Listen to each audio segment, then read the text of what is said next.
I'm Philip Chrysikos. Send message to Elise. Salut, sorry, I'm running late. Just in the car now. Send. I forgot the cake. Send.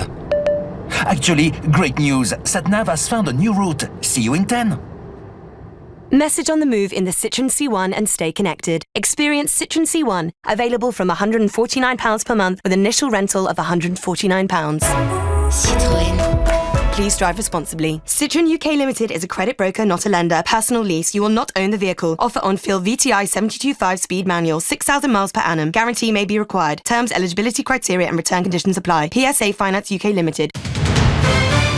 This is LBC from Global, leading Britain's conversation. The Nigel Farage Show.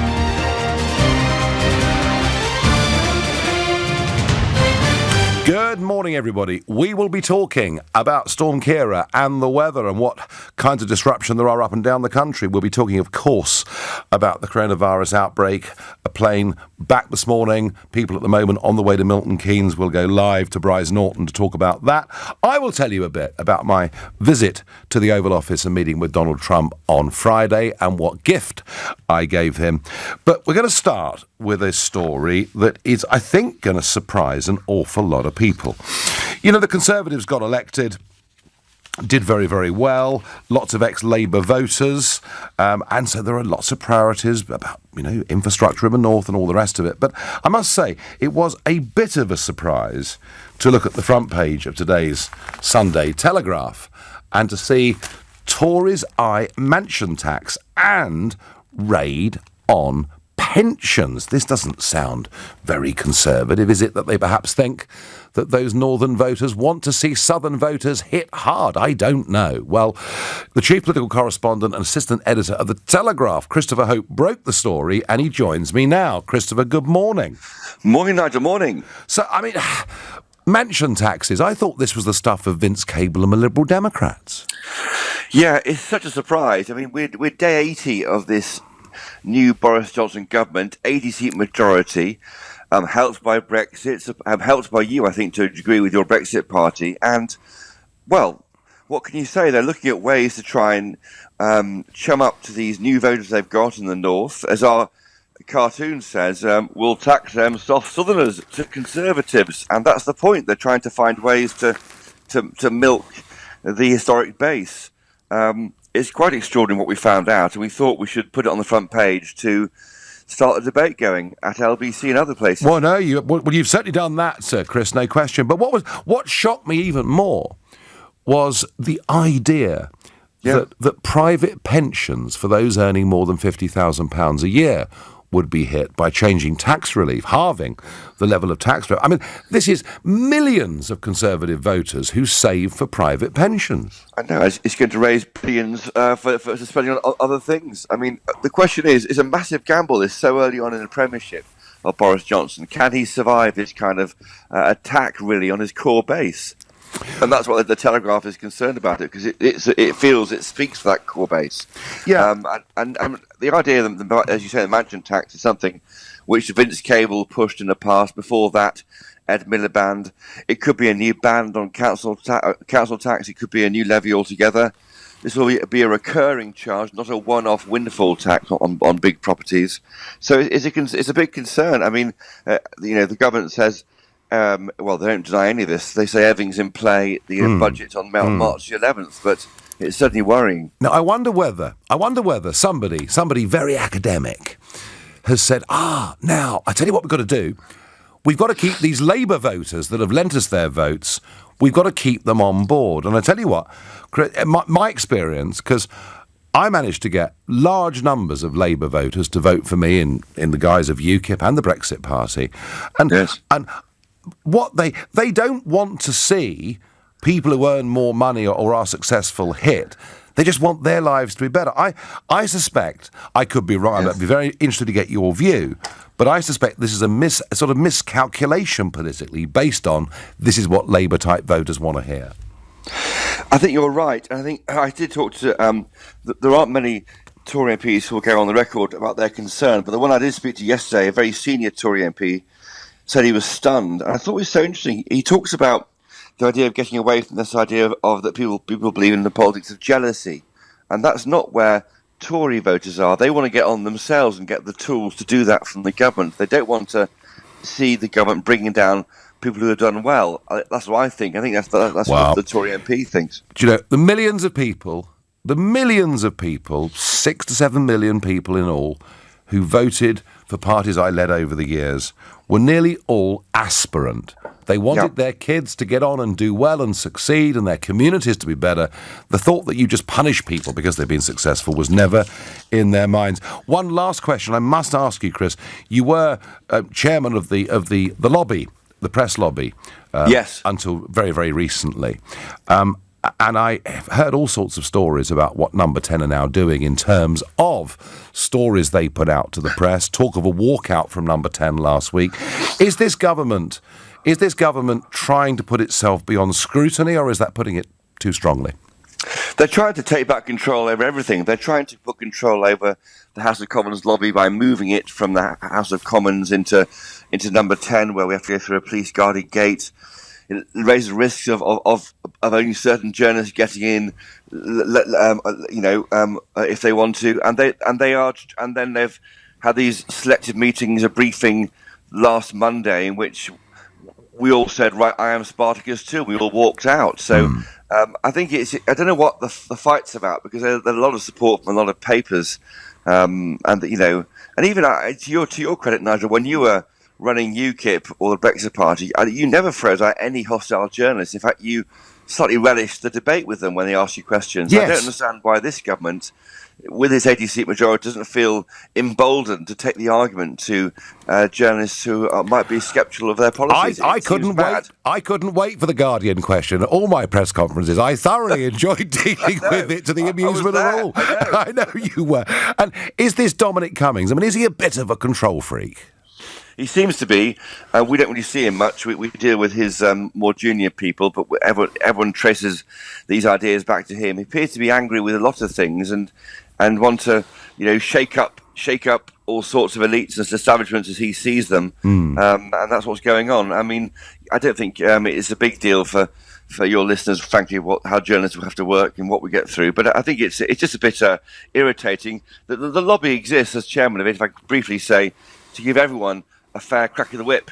So it's all very well for a big newspaper getting access to big politicians, but if you're working on the Birmingham Post on your own, then you want to have that access like everyone else, and it protects that access, and that's why it matters. Yeah, actually, I tell you what, it will matter to LBC listeners and callers, because they want to see governments held to account, believe you me. Thank you very much indeed for joining us. That was Chris Hope, Chief Political Correspondent, Assistant Editor at The Telegraph, breaking this story on the front page of the Sunday Times, which he says is not being denied by Number 10, that in the budget, now this comes up on March the 11th, so we're not that far away, that in the budget there are proposals being discussed for a mansion tax and for a big raid on pensions, and can I add, green taxes. So Boris announces by 2035, all petrol and diesel cars will go.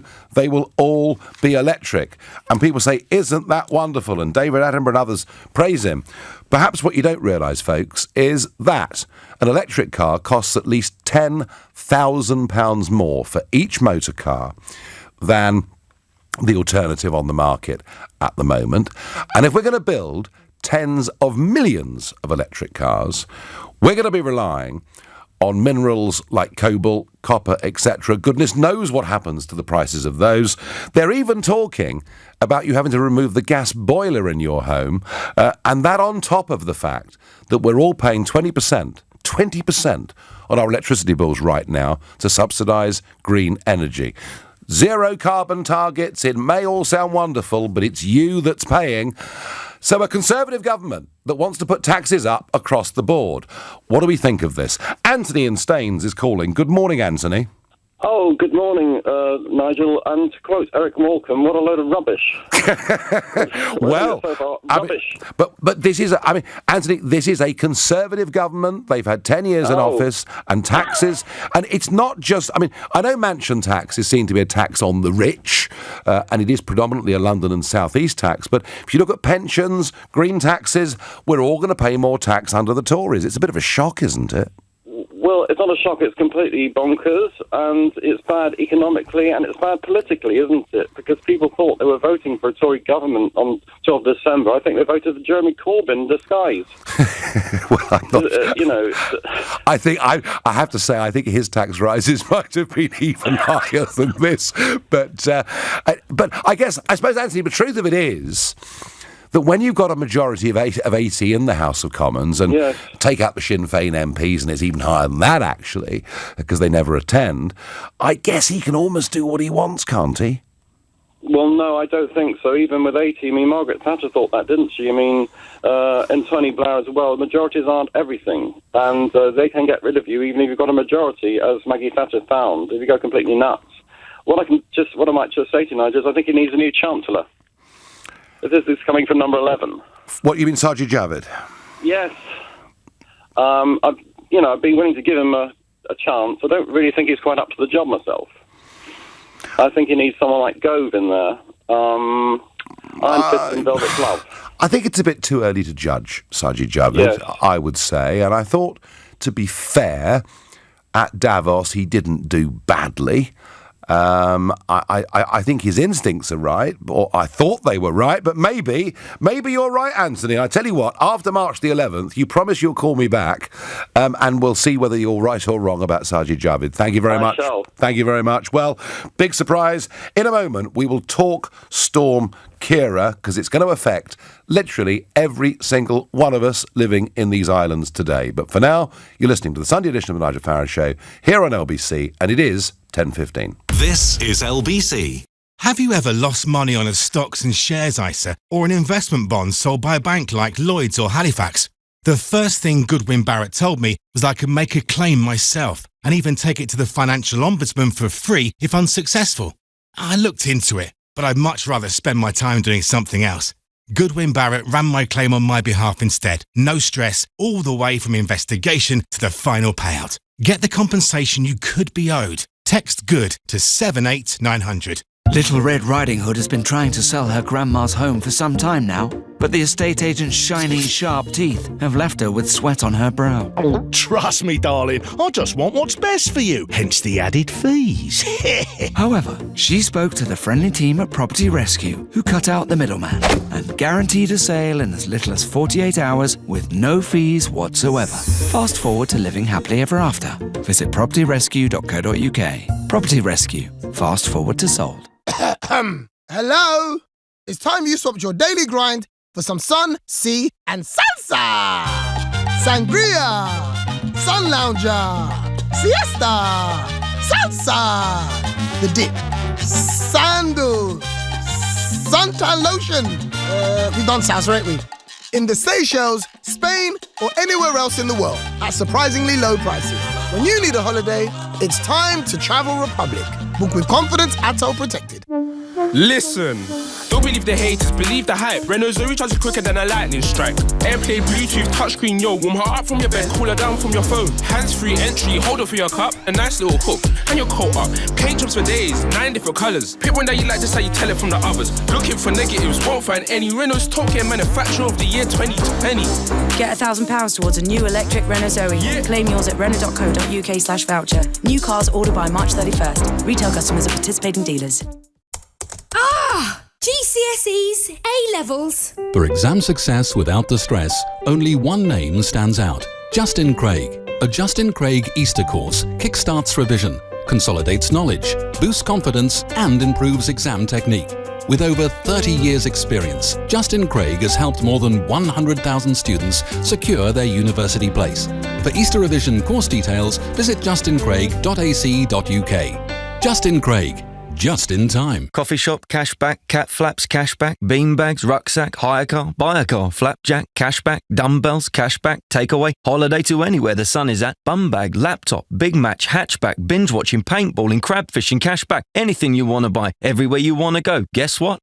Cashback. Get cashback on whatever you buy with no annual fee. Only with the American Express Platinum Cashback Everyday Credit Card. Search Amex Cashback. Representative 22.9% APR variable. Minimum annual spend to receive cashback. Terms apply. 18 plus subject to approval. This is LBC, the Nigel Farage Show. Call 0345 6060 973. Text 84850. Tweet at LBC using the hashtag Farage on LBC. Well, the main topic of conversation today is, of course, the weather, and it is Storm Ciara. Unusually, this is a weather system affecting the whole of the United Kingdom. I think it's going to be the biggest storm we've had for some years. But let's go to an expert. Let's speak to Chris Bell, meteorologist at WeatherQuest. Good morning to you. Good morning, Nigel. So this is the biggest storm for how long? Yeah, well, I think it probably harkens back to one of the big windstorms we had in January of 2007 in terms of, as you say, kind of how widespread the nature of it is.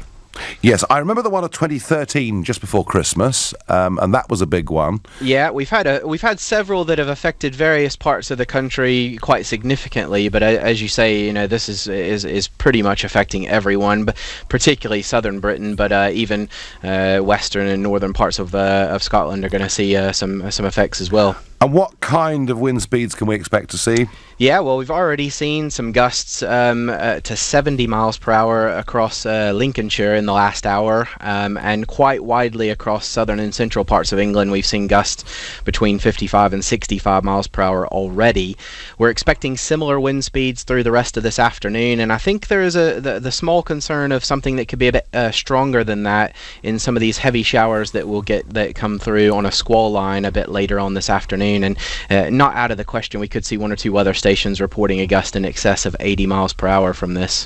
Whenever I hear warnings that, it's too dangerous to leave your home and everything else, I'm the sort of person that says, what a load of rubbish. But actually, genuinely, wind speeds of 70 miles an hour plus are dangerous, aren't they? Yeah, I mean, it's one of those things you don't want to be sort of condescending to people and tell them that you shouldn't go out and travel about and that sort of thing. You do want to, kind of keep it as factual as you can. But as you say, that kind of wind is going to bring down some trees. There's already been reports of some trampolines blown on train lines and that sort of thing. So if you don't have to travel today, it's best just to stay indoors. It's Sunday. Listen to you, Nigel, or just chill out. I think you're probably right, Chris. Thank you very much indeed. And yeah, as I say, I'm always the kind of person that says, it's a load of old rubbish. But actually, these are potentially very dangerous winds. And I remember the last big storm we had where I live in 2013, and that was Christmas without any electricity. So let's hope it's not quite as bad as we thought. This, of course, affecting many millions of people who want to travel.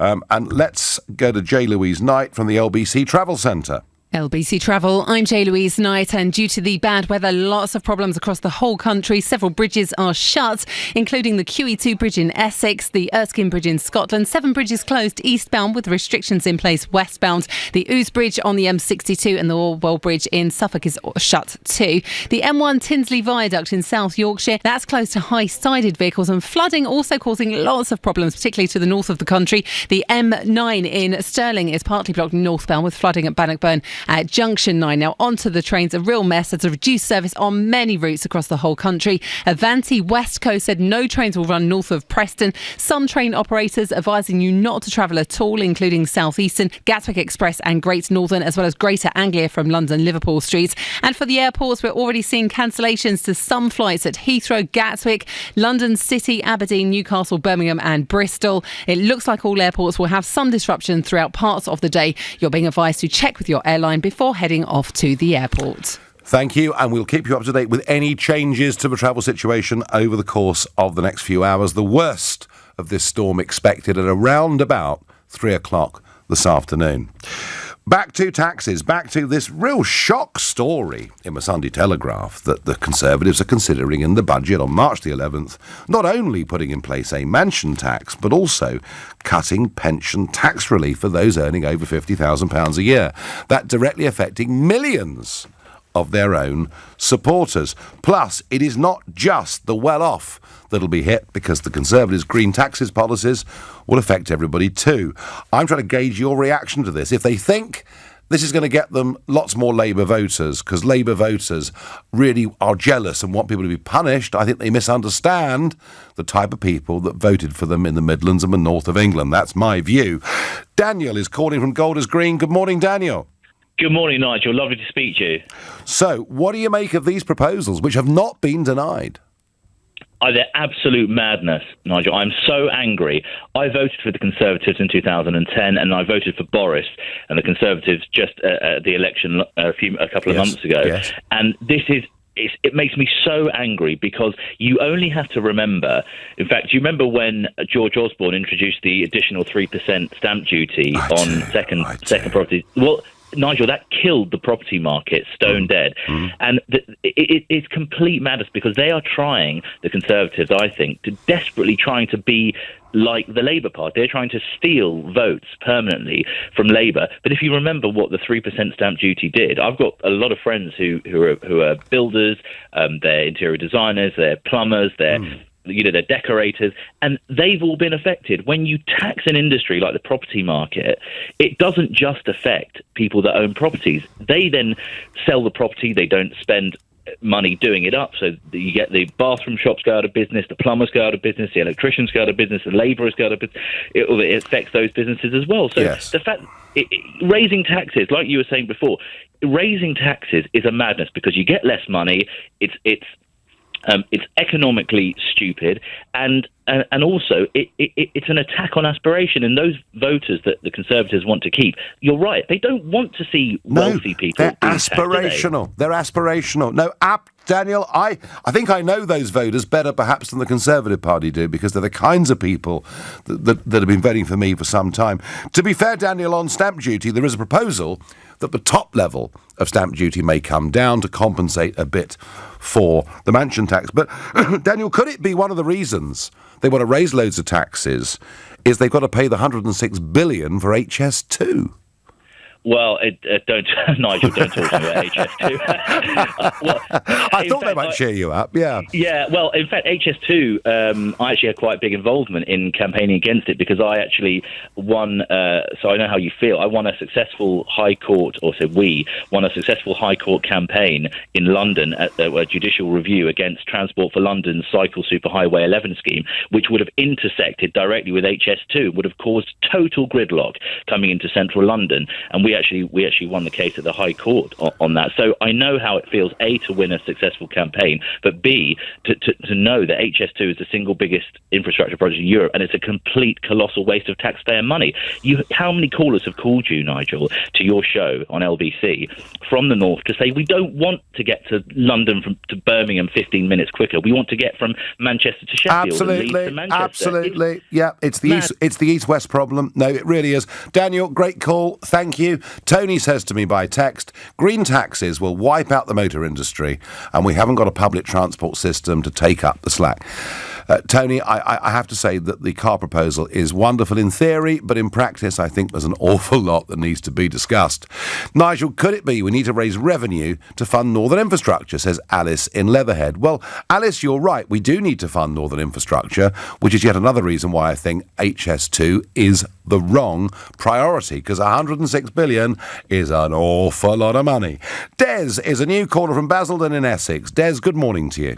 Good morning, Nigel. Thank you for taking my call. Not a bit. It's just a quick one on council bans. The whole thing needs looking at from top to bottom. I live in a cul-de-sac where there's two of us in a one-bedroom bungalow. One side is three-bedroom houses. The other side is three-bedroom bungalows, and we are all paying the same band, B.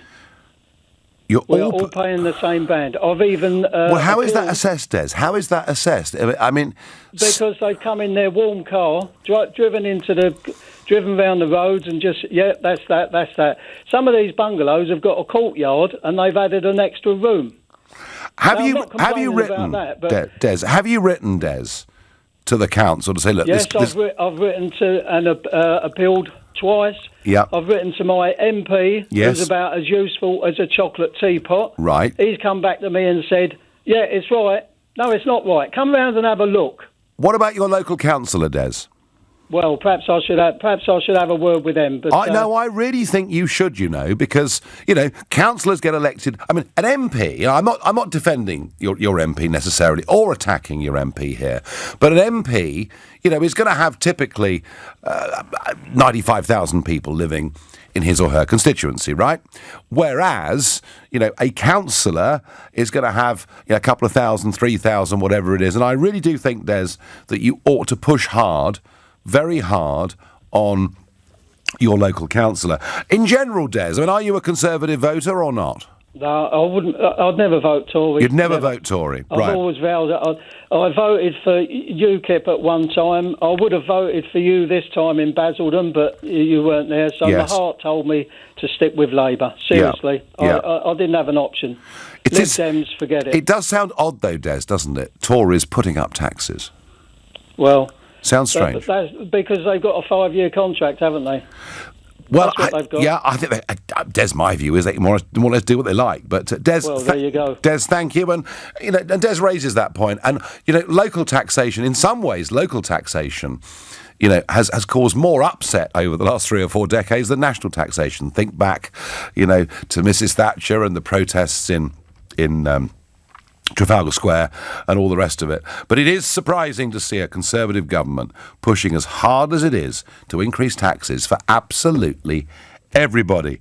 Right, and in a moment we will talk coronavirus. A plane carrying 200 people from Wuhan, the last plane back, we understand, landed at Brize Norton a little bit earlier on this morning. We'll talk about that and the fact that a growing number of UK citizens are being confirmed as victims. This is the Sunday edition of the Nigel Farage Show here on LBC. It is now 10:30 and time for the news with Philip Chrysikos. Severe gales and heavy rain are sweeping the UK as Storm Ciara causes disruption. Airlines have cancelled dozens of domestic and international flights. Several rail firms are telling passengers not to travel, while ferry services have also been delayed and cancelled. A British man has tested positive for coronavirus in Mallorca. The Balearic Islands Health Ministry says a study has now begun of people the man may have had contact with. Separately, around 200 people, Britons and some foreign nationals, are now at a facility in Milton Keynes, having been flown here by the UK government from the coronavirus-hit city of Wuhan in China.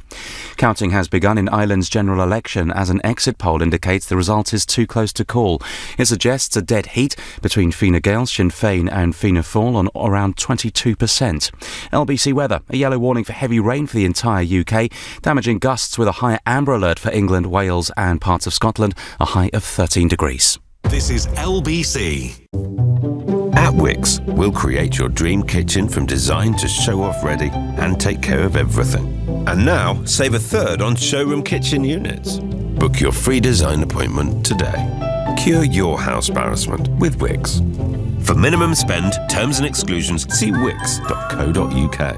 This Six Nations don't do things by halves. Turn to The Telegraph for unrivaled insight from legends of the game. Join Sir Ian McGeechan, Brian Moore, Will Greenwood and other rugby greats to follow every dramatic moment. Subscribe to our sport package today from just £1 per week at telegraph.co.uk. I'm Peter Jones. Lifting business performance is critical in today's uncertain times. But how do you keep up with changing regulations and rising demands? How do you break free from manual processes to raise productivity? The answer is technology that elevates performance and comes with industry-leading support. Over 1 million UK businesses, including my investment group, trust Sage to manage their finances, operations and people. Elevate your business today with our free performance review. Visit sage.com/perform.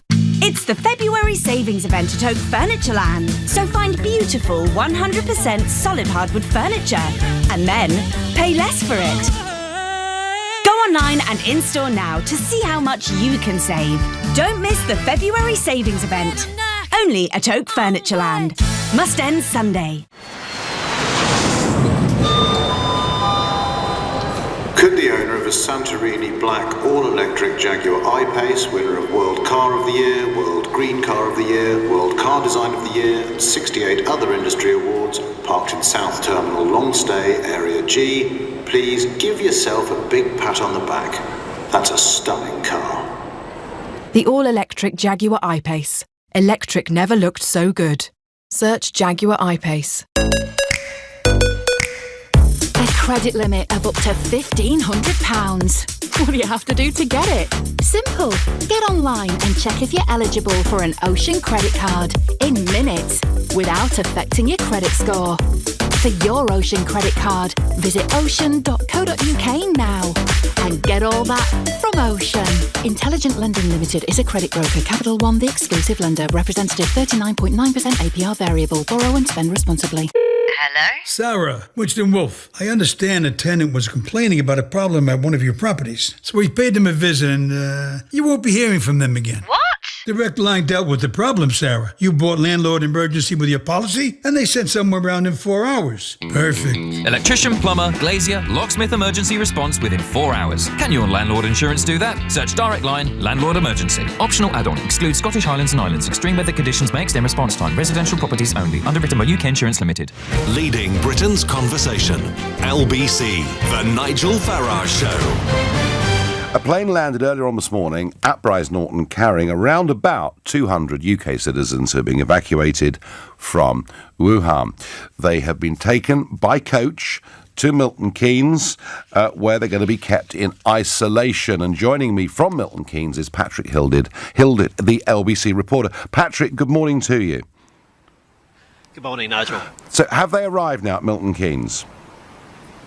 Yes, in the last 20 minutes or so, 8 coaches brought them in. There was a couple of ambulances in tow as well and a police escort. Saw some passengers wearing face masks. The bus drivers weren't. They didn't actually seem too worried. One of them was relaxed enough to blow the media a kiss as they drove in, but they are kept at a safe distance from the people that are going to be kept in isolation, so they don't have to wear protective clothing and they're not going to have to be kept in isolation themselves, the bus drivers. But the passengers are now here after a long journey. As you say, they're going to stay here for 2 weeks in isolation. It's not an NHS facility, it's a conference centre. It's actually just opposite a couple of schools, but that shouldn't be an issue. The public aren't at risk, what with them being in isolation, and they'll stay at this conference centre for 2 weeks. 300 bedrooms here, so there's plenty of space for them, and there's medical facilities nearby should any of them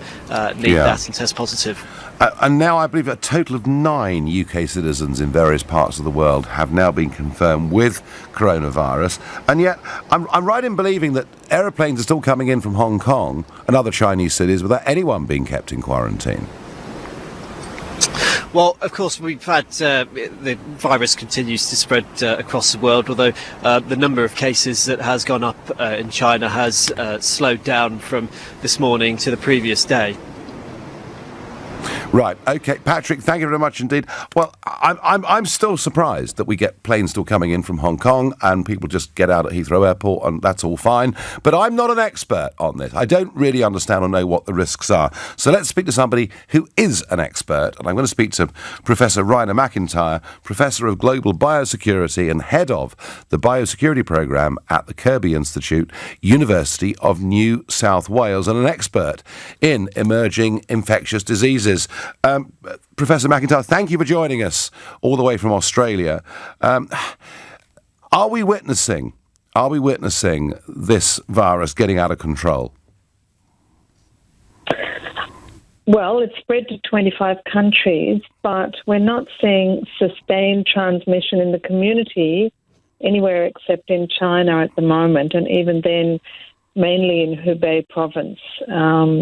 Beijing and Shanghai have only seen 200 to 300 cases each. There's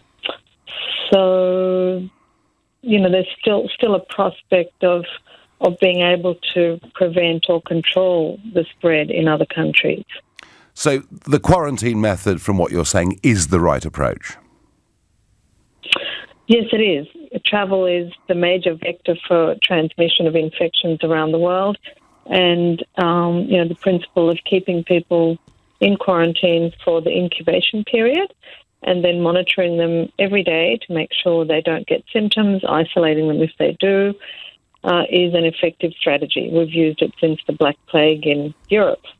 Yeah, and of course, people keep telling us that actually this strain has not mutated. It is not necessarily, we're told, that much more dangerous than flu, with outbreaks of which we get of some kind every year. And yet we did see the news over the weekend that the 33-year-old doctor that first identified this virus himself had died, and that makes people think, well, is this perhaps more dangerous if you contract this virus than we're being told?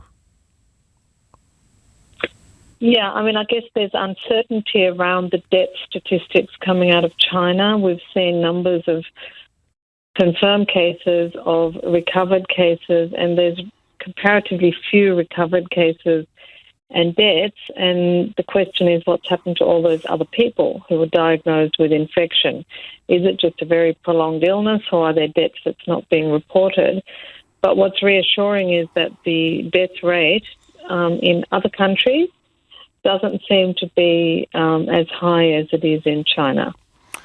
Okay, and one thing I must ask you, when we had the sort of first planes that came back from Wuhan with British citizens and they went into quarantine up in the Wirral, one of the strange sights I thought was we saw the coach drivers transporting people from the RAF base to this isolation unit, and the coach drivers were dressed normally, not wearing masks at all. We're told that's the same is happening today. Is that strange, or is it a question of just how close in terms of proximity you get to somebody who may have the virus? Well, a coach is a closed environment, and there would be an increased risk of transmission should anyone be infected. The risk of being infected is higher, obviously, for people coming from Wuhan. So I think it would be sensible for the coach drivers to be wearing a mask. Yeah, I would have thought so too. And finally, the incubation period for this is a couple of weeks.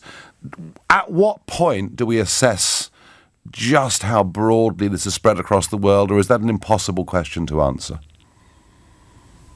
No, it's not an impossible question. It's certainly possible to ascertain that. We know that there's confirmed cases in 25 different countries, but what would help is to do, blood tests on people who are not symptomatic to see if there's more widespread transmission than we are seeing from just the confirmed cases. So particularly in countries like Singapore, Thailand, South Korea, Japan, where there's a large number of cases, to see if there's undetected transmission that's more widespread than we have measured. And a blood test would do that. Thank you very much indeed for joining us. Well, that was Professor McIntyre, all the way from New South Wales, Professor of Global Biosecurity.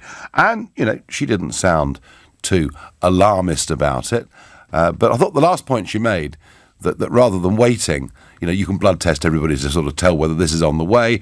That did seem to make an awful lot of sense. And yeah, those pictures of coach drivers driving people who've come back from Wuhan without any face protection at all, I thought that was strange. But hey, I'm not an expert. But back to taxes. Conservative government budget coming up on the 11th of March, and our taxes are going up. It'll be sold as taxes on those that are rich and live in London and the South East. But the reality is we're all going to pay more taxes under the Tories. I don't see any way round that. Is it a surprise? How do you feel, particularly if you're a Conservative supporter? David is calling from Enfield. Good morning, David. Good morning, Nigel. Nigel, I'm not surprised at all because the fiscal chickens are finally coming home to roost. Okay. I'm a moderate Tory. Now, when the Tories took over the government in 2010, our national debt was £1 trillion. 10 years later, it's £2 trillion. And to put that in perspective, because it's such a huge number, it's 2 followed by 12 zeros. It means that every household in the United Kingdom, of which there are 26 million, owe technically £75,000 on the national debt. That's what we will have to pay. David, you must be wrong. You must be entirely wrong. Because I heard... you must be, because I heard Boris Johnson in the election campaign, and I heard Theresa May in the previous election campaign tell us that debt was coming down under the Tories. They say it at all the elections, David, so you must be wrong. Nigel, in 2010, George Osborne promised to eliminate the budget deficit that he inherited from Labour, which was the highest deficit as a percentage of GDP I think we've ever had. He promised to eliminate that by 2015. Guess what? This year the budget deficit is going to be 40 to 50 billion. is the forecast. So the problem for the government is that they've got us into this sort of public finance crisis, and now they're making all these commitments to spend money that they don't have. I mean, where's this money going to come from? And the only way it can come into the Treasury, they can't cut expenditure anymore. They can't have any more austerity, because then they really will alienate their New Northern voters who've had no increase in real income for 10 years. So they've got to go after the better off now to get money in. It's that simple. I'm not surprised. No, it's and David, what they do is they willfully confuse deficit with debt. And the deficit, which was up at 160 billion pounds a year with bank bailouts and goodness knows what, but there is still a very large deficit. However, David, there is one counter-argument, and that is, given some of the risks facing the global economy, that to run budget deficits when interest rates are down at virtually nothing is not necessarily a bad thing to do because of interest rates, David. Yeah, but I mean, we've got to think of the next generation. I mean, how high is this national debt going to go? If they're going to go through with the Heathrow extension, Hinkley Power, HS2, Crossrail, all these big capital projects, how are they going to finance it? You see, I think this is one reason that they want sort of the Chinese government to be allowed to participate in 5G, because I think they're going to go through the Chinese government eventually to get money for all these projects. They're going to have to borrow a lot more money if they don't raise taxes. Right, well, they could always make some savings, David, like £106 billion on HS2, I suggest might be quite a good start. David, thank you very much indeed. And Peter says, Storm Ciara is hitting hard here in Maidstone where I live. Perhaps it'll blow away all those mansions and then the government won't get any tax. Well, it might damage their roofs, Peter, and I suspect there'll be a lot of people really concerned about damage to their property today. It is now 10:45. This is the Sunday edition of the Nigel Farage Show. LBC and its sister stations from Global come together to bring you... And the winner is... the Global Awards 2020 with very.co.uk. Show your appreciation for LBC's Mr. Steve Allen. With huge performances on the night from the Stereophonics, Alan Jones, Ellie Goulding and Russell Watson. See all the nominees and vote now. Download Global Player app or vote online at lbc.co.uk. You can be there. Tickets are on sale now. Thursday the 5th of March, London's Hammersmith Eventim Apollo. The Global Awards 2020. With very.co.uk. LBC. If you started your own furniture store today, you might not call it Fishpools. But if it was $18.99 and your name was Ernest Fishpool, well, it actually was. And he actually did. These days, Fishpools in Waltham Cross is one of the largest furniture stores in the southeast, with a stunning range of on-trend designs. Get up to 50% off in our winter sale and see our furniture and home accessories in-store and at fishpools.co.uk. That's a website, Ernest? At Morrison's, we're cutting the price of our food-to-go meal deal from £3.50 to £3. Choose a main, drink and snack. There's hundreds of choices, from freshly made baguette to a create-your-own salad box or our vegan Caesar wrap. Morrison's, we're cutting prices. Majority of stores subject to availability. Was £3.50. Offer excludes online in the best range. Medium salad box. At the Cooperative Bank, we're driven by something different. Because we've always believed that doing good and doing good business should go together. Which is why we've had a customer-led ethical policy for over 25 years. Putting your values at the heart of what we do and campaigning for what you think is right. Ethical then, ethical now. We're the original ethical bank. The Cooperative Bank. For people with purpose. Join us. This Six Nations don't do things by halves. Turn to The Telegraph for unrivaled insight from legends of the game. Join Sir Ian McGeechan, Brian Moore, Will Greenwood and other rugby greats to follow every dramatic moment. Subscribe to our sport package today from just £1 per week at telegraph.co.uk. At Ring, we've reinvented the doorbell. So no matter where you are or what time of day, you can watch over your home and the things you care about. Ring Video Doorbell streams HD video and two-way talk straight to your phone, so you can speak to whoever's at your door from anywhere. Delivery. Oh, great. Could you leave it with my neighbour, please? Sure, no problem. And it's so simple, you can install it yourself in minutes. See, hear and speak to whoever's at your door from wherever you are with Ring Video Doorbell. Available at ring.com and selected retailers. At Wix, we'll create your dream kitchen from design to show-off ready and take care of everything. And now, save a third on showroom kitchen units. Book your free design appointment today. Cure your house embarrassment with Wix. For minimum spend, terms and exclusions, see wix.co.uk. Hello? It's time you swapped your daily grind for some sun, sea, and salsa! Sangria! Sun lounger! Siesta! Salsa! The dip! Sandal! Suntan lotion! We've done salsa, ain't we?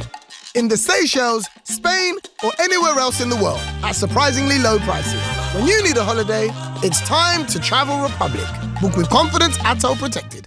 Have you ever lost money on a stocks and shares ISA or an investment bond sold by a bank like Lloyds or Halifax? The first thing Goodwin Barrett told me was I could make a claim myself and even take it to the Financial Ombudsman for free if unsuccessful. I looked into it, but I'd much rather spend my time doing something else. Goodwin Barrett ran my claim on my behalf instead. No stress, all the way from investigation to the final payout. Get the compensation you could be owed. Text GOOD to 78900. The Nigel Farage Show on LBC. Call 0345 6060 973. Well, Storm Ciara is dominating our lives today and causing major travel disruption up and down the country. J. Louise Knight has the latest from the LBC Travel Centre. There are severe disruptions across the whole country today due to Storm Ciara, affecting roads, trains, ferries and flights. Several bridges are shut due to the strong winds. They include the QE2 bridge in Essex, the Severn Bridge is shut eastbound, the Orwell Bridge in Suffolk is closed and the Erskine Bridge in Scotland is also shut. Several motorways are also affected, including the M5 in Worcestershire. That's been shut southbound from Worcester at 7 to the M50 at Junction 8 because of an unsafe gantry. The M1 Tinsley Viaduct in South Yorkshire, well, that's closed to high-sided vehicles, and flooding across several parts of the country also causing issues in Greater Manchester. The anti-clockwise M60 is partly blocked near Bennington at 25. Now, onto the trains. There's a severely reduced service across many routes across the whole country. Avanti West Coast have said no trains will run north of Preston. Several train operators are advising you not to travel at all. They include Grand Central, Great Northern, Gatwick Express, South Eastern, Thameslink and Transpennine Express. As for the airport, we are seeing cancellations to some flights at Heathrow, Stansted, Gatwick, Newcastle, Birmingham, Bristol and Newquay, to name but a few. It looks like all airports will have some disruptions at parts throughout the day, so the advice is to check with your airline before heading to the airport, and of course most ferry sailings are cancelled. Better stay at home if you possibly can, because that situation's not improving. Now, I've talked a bit about this tax relief on pension contributions, and Mitch in North London says this is done to encourage everyone to save so they haven't got to rely on a state in their retirement. Mitch, I think encouraging people to save for private pensions if they possibly can afford to do so in a world in which people are living longer is right, and to discourage it, I just can't believe it. But there we are. Gerald is a new caller from Salisbury in Wiltshire. Gerald, good morning to you. Oh, good morning, Nigel. It's a real pleasure to talk to you. I'm calling to talk about the Conservative taxes, and there's something going on under the radar which isn't getting much publicity at the minute. Basically, they're about to hammer about 1 million or so self-employed, legitimate people who are working through limited companies. They're introducing something in April to the private sector. We're calling it the off-payroll tax, and it's to do with changes to the IR35 legislation. I'm sorry, it's rather complicated to go into quickly. I tell you what, you mentioned IR35, and there'll be a large number of people listening don't know about it, but there'll be quite a lot of people, Gerald, who have been seriously affected by this, so do carry on. I'm one of them. Right, OK. So what is it going to mean for the self-employed? What it's going to mean is a lot of the larger corporations who we provide services to through limited companies, a lot of them are just going to either blanket ban contractors and freelancers working through limited companies to provide services to these companies and force them to go full PAYE, or just what's going to probably happen is a lot of these people are just going to walk out of their jobs.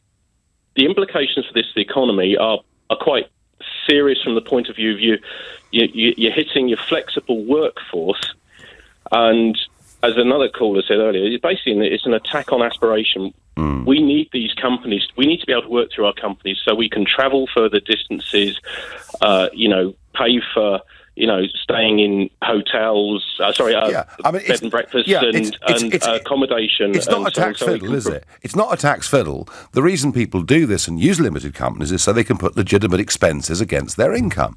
And it does make sense. So is this due to come in at the budget? Or is this a new announcement? The exact details, but it's due to be rolled out to the private sector in April. And there's 5 million self-employed people here. We've got, these are freelancers and contractors who provide specialist services. I mean, I'm an IT software developer, but there's also the IT sector, but you've got gas, oil, pharmaceutical, construction, health workers, work like this, locum doctors. This got rolled out to the public sector 3 years ago, and it's been a pretty bad disaster, to be honest with you. And it's in part due to why they're having problems with staffing in the NHS. This is going to be rolled out to the private sector. Your favourite Chancellor, Philip Hammond, introduced this right. Well, I tell you what, 3 years ago. This is something, thank you for alerting us, this is something I'm going to be looking at between now and the budget, because there are over 5.5 million people out there who are self-employed or sole traders. Gerald, thank you for that. Now, politics, we may not be discussing Brexit, but there's plenty of politics going on, and we're told a cabinet reshuffle on the cards this week. Who's in, who's out, lots of speculation, but Boris would sack a lot of women, and now we're told that he won't. And, of course, we've also got the Labour leadership election hotting up. And there's a new feature here on our show. We're going to call it Whispers from Westminster, and it's presented by our Westminster correspondent, Ben Kentish. Nigel, it's never easy losing your job, but in Westminster it happens in full view of the public. Cabinet ministers and junior ministers fretting about the reshuffle we're expecting to happen this coming Thursday. Some of them fearful of losing their positions, while others hopeful of a much-awaited promotion. Well, what to look out for? Well, there's concern among the older generation of Conservative Brexiteers in the Cabinet. People like Geoffrey Cox, Andrea Leadsom, Liz Truss, maybe Jacob Rees-Mogg, that they will be out. There's a sense in Number 10 that, frankly, they are no longer needed. Boris Johnson having delivered Brexit and, of course, secured that majority of 80 at the general election. Those people less important than they were when he needed to hold the Eurosceptic wing of the Tory party close. I expect some of those to be out. In their place, promotions for some of the younger generation of Conservatives in the Cabinet, people like Rishi Sunak. He's currently the Chief Secretary to the Treasury. Robert Jenrick, the Housing Secretary, and Oliver Dowden, the Cabinet Minister. These are the people the Conservatives used a lot during the general election campaign, and I would expect to see at least some of those given promotions next week. Now, interesting developments in Labour land too as the leadership contest to succeed Jeremy Corbyn hots up.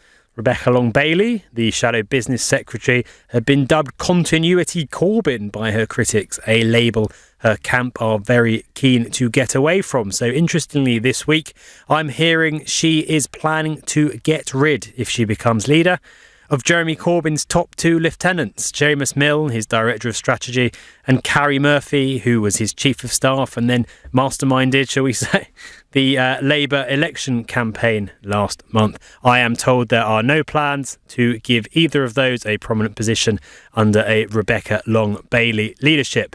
Many Labour MPs blame those two for the disastrous showing at last month's general election, and getting rid of them would be seen as very symbolic. And just finally, there's a lot of wily characters in Westminster, Nigel, but not one like this. Parliamentary authorities called in this week to deal with a fox that was roaming wild across the parliamentary estate.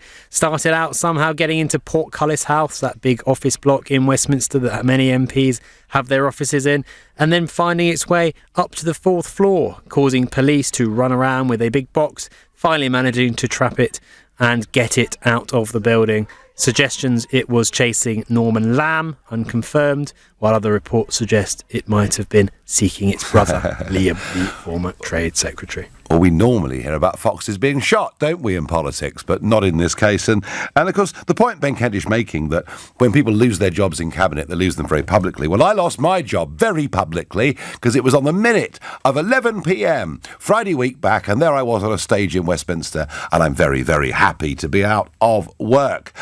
Right, we have so many breaking stories, not anything like enough time, I'm afraid, this morning to talk about these tax rises the Conservatives are proposing, and we talked about pension relief, we talked about mansion taxes, we've talked about green taxes, and our last caller talked about those who are acting as self-employed and who already feel very burdened by the government. And I really mean this.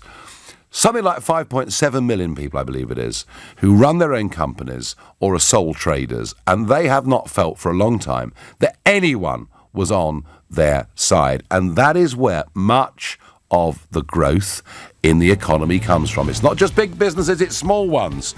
Now, moving on to the next hour, a subject that I have raised before on this show, and I've never really done much in depth on it, but I'm going to today. It is smart motorways. I mean, I ask you, in my view, how dumb can you be? The removal of the hard shoulder after years and years of roadworks, making, if people break down, roads much, much more dangerous. We're going to be talking to Edmund King, the president of the AA. We will try to analyse why the Highways Agency thinks this is still a good idea. And we'll think a bit about Grant Shapps, the Transport Secretary, who is now urging a rethink, and not before time. 0345 6060 973.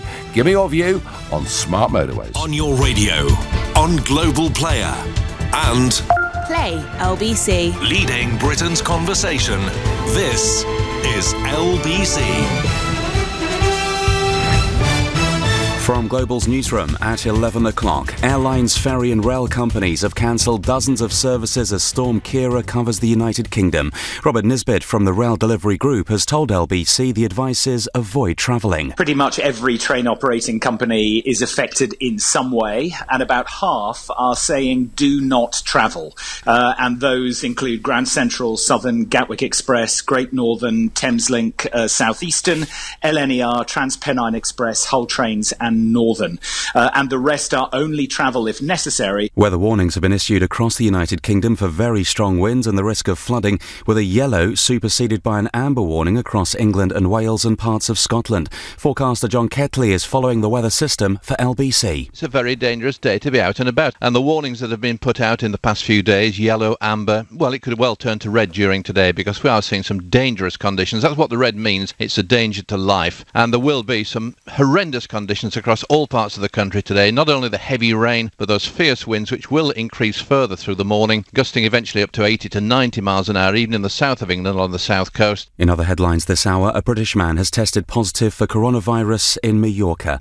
It's as a flight carrying British citizens and some foreign nationals evacuated from the coronavirus-hit city of Wuhan, China, landed in Oxfordshire earlier this morning. LBC's Patrick Hildred reports from Milton Keynes, where they've been quarantined, with more on both angles to this story. This man is one of 4 members of a British family taken into observation in Mallorca on Friday. His wife and 2 daughters tested negative at a hospital in Palma, and officials say they're showing no symptoms of the virus. Meanwhile, here in Milton Keynes, in the last hour, 8 coaches have brought in around 150 evacuees from Wuhan to Kents Hill Park Conference Centre, where they'll be kept in isolation for 2 weeks and continually monitored for signs of the virus. Patrick Hildred, LBC, Milton Keynes. Well, to add to Patrick Hildred's report, LBC has just been told a further patient has tested positive for coronavirus in England. That, from England's Chief Medical Officer, Professor Chris Whitty, brings the total number of cases in the United Kingdom to 4. The government is telling West Midlands Trains to spend £20 million on sorting out months of delays. Ministers say they want to see the money spent quickly so trains are more reliable. Exit polls in Ireland's general election suggest the 3 main parties are tied on first preference votes. Polling indicates very little difference between Fine Gael, Sinn Féin and Fianna Fáil. Counting is currently underway. LBC weather. A yellow warning for heavy rain for the entire UK, damaging gusts with higher amber alerts for England and Wales and parts of Scotland, the high 13 degrees. From Global's newsroom for LBC, I'm Philip Chrysikos. Winter joggers, it's freezing. Your legs are caked in mud and your nose is running faster than you. Then... get that heating on. You deserve it. Thanks to Hive Active Heating, you can control your heating wherever you are with a tap of the app, which could save you up to £120 a year by never having to heat an empty home. Buy today and get a free Amazon Echo Dot. Search Hive Heating. Hive services require broadband and Wi-Fi. Terms apply.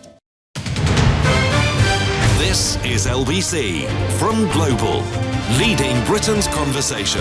The Nigel Farage Show.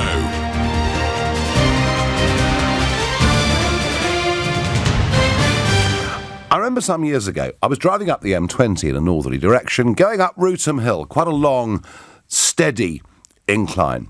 And the car I was driving, old estate car, started to have problems, and I just about got to the top of the hill. It conked out, but that's okay. I pulled it over onto the hard shoulder. And whilst I was waiting for the recovery services to come and tow me away, a car came towards me, coming up the hard shoulder. Mercifully, in time, it got out of the way, and I thought, crikey, people driving on the hard shoulder, what is going on? This is not a very good or safe place to be. But of course, when you move to smart motorways, it becomes even more dangerous. Now, the defence from the Highways Agency is that every mile and a half there are refuge areas. But what if, literally, the engine blows up and you stop? And I've been very, very cautious about smart motorways because the reason for them is very simple. It is that the number of cars on the road keeps going up and up and up in line with our population, which has exploded in the last 20 years. Whenever I try and make the connection between more motor cars and more people, I've been shouted down, but I promise you it is true. So the Highways Agency have tried to deal with this difficult problem by, converting hard shoulders into lanes. And I, as somebody that does drive quite a bit on the M20, the M23, the M3, the M4, the M1. I mean, it feels like it's been years and years and years that you're driving at 50 miles an hour with cameras everywhere to make sure you're not 1 mile per hour over, and you're in these tiny narrow lanes through years of road work. I mean, the whole thing's misery, and the final result are smart motorways, which I have thought for some time are very much more dangerous and not worth the risk. Now, I'm really pleased to say that the Transport Minister, Grant Shapps, is saying that the rollout of smart motorways is going to be halted until they're going to have a think and test and find out whether these are safe alternatives or not. I'm convinced they're not. Now, we caught up with the president of the AA, Edmund King, and we began by asking him what exactly is a smart motorway. Well, the original smart motorway was a pilot scheme on the M42 in the West Midlands in 2006, and it worked quite well. It was a scheme whereby the hard shoulder was used as a running lane, so live traffic could go on the hard shoulder when it was busy, but it had emergency laybys every 500 metres or so, and it worked well. Since then, the government has rolled out a new generation of smart motorways. Some of them are called all-lane running, and that means all the lanes of the motorway, including the hard shoulder, are actually used for traffic 24 hours a day. Other schemes are called schemes with a dynamic hard shoulder, so the M1 around Luton to Dunstable. So the hard shoulder can only be used when it is busy traffic. Outside of busy periods, it reverts to a hard shoulder. But the differences with this new generation of schemes, whereas the M42 had laybys every 500 metres, with these schemes, the goalposts were moved and laybys were put at every 2,500 metres or every mile and a half. And that has been our contention with these schemes. If you break down in a live lane, if you're between emergency refuge areas, you've got nowhere to go. And we asked, what are the benefits of smart motorways? There are some benefits, yes. So some of the benefits are that you've got variable message signs above the lanes that can display an appropriate speed limit. So if there is a problem ahead, if the CCTV has picked it up, if the laser detection has picked it up, it can put up a sign saying obstacle ahead, crash ahead, queue ahead, slow down. So that kind of technology can enhance the motorways.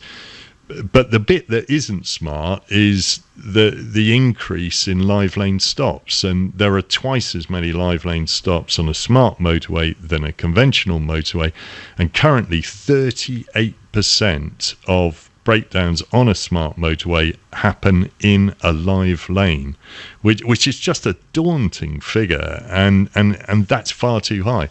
And we reckon if you have twice the number of emergency refuge areas, that figure would be reduced radically. So they are dangerous.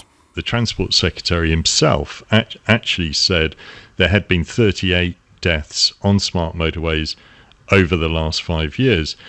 And when you look at many of these cases, they are what some of the coroners have actually indicated are avoidable deaths. So for example, there are a couple of hotspots on the M1. There's a stretch around Sheffield where in the space of about 15 months, there have been 5 deaths on a 16-mile stretch. And when you actually examine them, what appears to have happened is that someone breaks down in a live lane, or in one case 2 cars had a minor collision and stopped in a live lane, and because there is no hard shoulder, they're relying on a red X coming up and other vehicles abiding by that red X if it does come up, and slowing down and avoiding those lanes. But unfortunately, in many of these cases, what happens, people break down in a live lane, a van, a car, a truck comes along and smashes into the back of them. And that's where the kind of fatalities have occurred. One of the coroners in a particularly sad case on the M6 elevated section near Birmingham, where a young 8-year-old boy called Dev was in his grandfather's vehicle. It stopped on what should have been the hard shoulder, but it was actually used as a running lane, and a lorry went into the back of it, and the 8-year-old died. Now, what the coroner said there was that her concern was that elevated section is a 2.5 mile length with no emergency laybys, no exit or entry. So basically, for 2.5 miles, if you do break down, you are going to end up in a live lane. So what advice are you giving to your recovery drivers and indeed your members? For breakdown organisations, there's a group called Survive. The AA and other breakdown organisations are involved in it with the police and Highways England. And the actual advice to our patrols is that they cannot actually recover in a live lane unless that lane has been secured.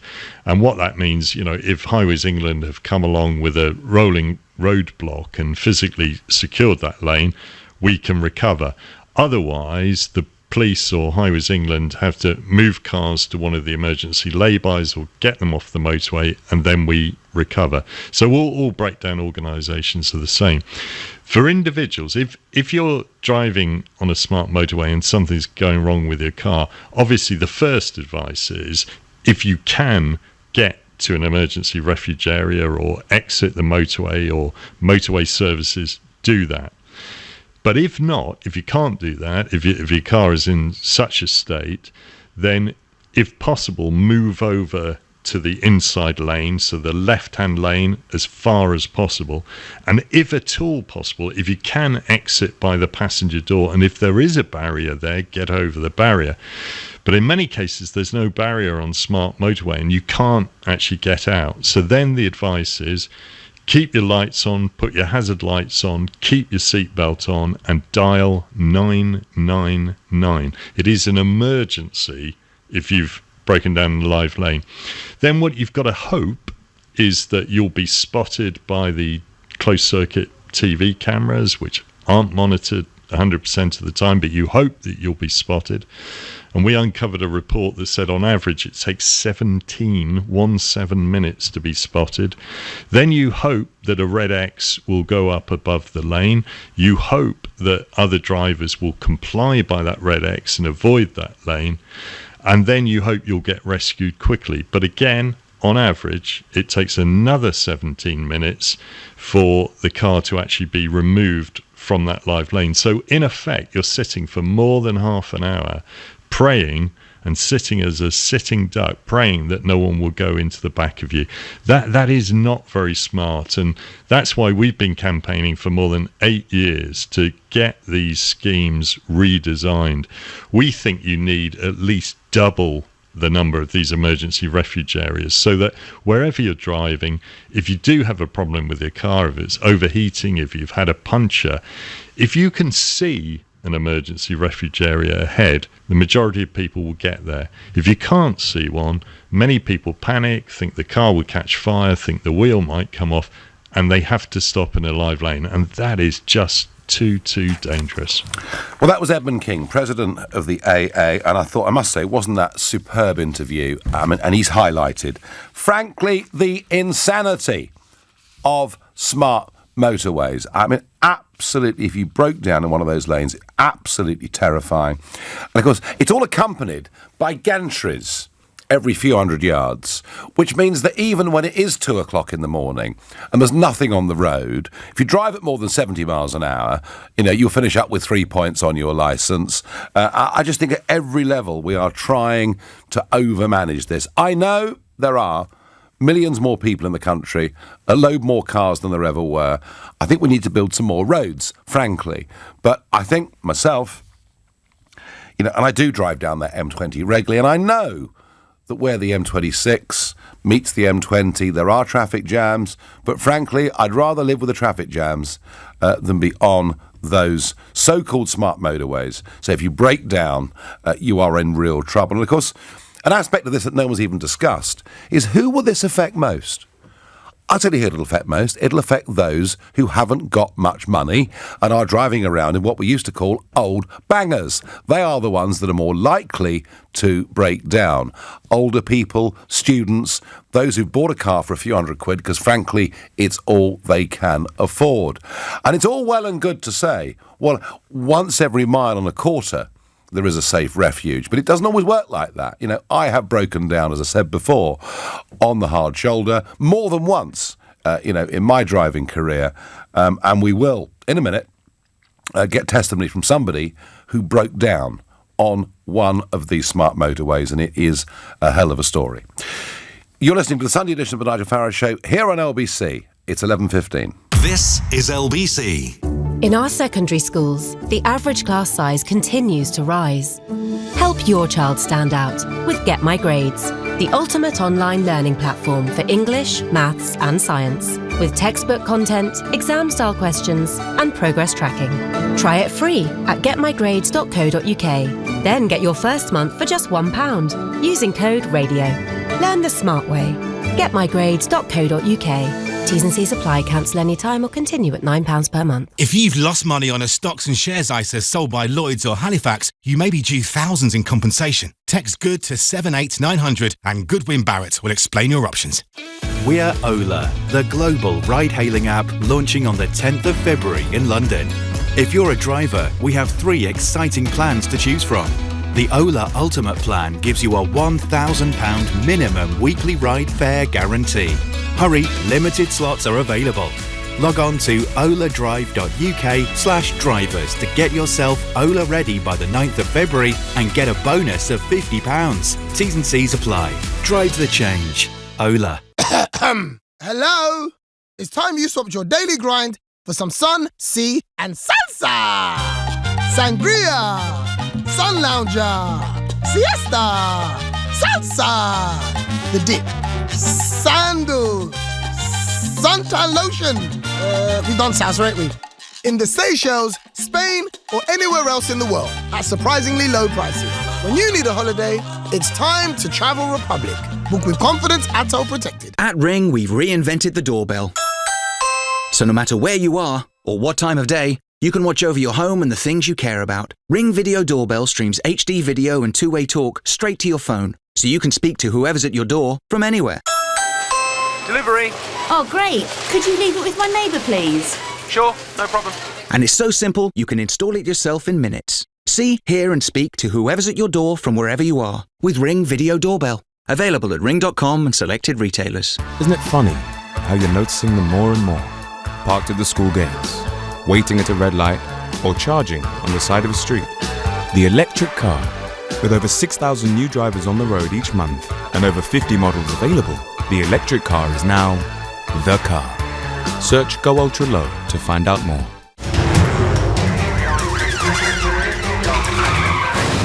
We live in an age where you can stream any box set instantly. But staying on top of our pensions is anything but instant. PensionBee can transfer most old pensions together into one simple online plan. So you can manage your pension on your smartphone as simply as streaming that box set. Download the app or visit pensionbee.com today. Authorised and regulated by the Financial Conduct Authority. Capital at risk. In the February savings event at Oak Furnitureland, get 100% solid hardwood furniture and pay less. Online and in-store now. Ends Sunday. This is LBC, the Nigel Farage Show. Call 0345 6060 973. Text 84850. Tweet at LBC using the hashtag Farage on LBC.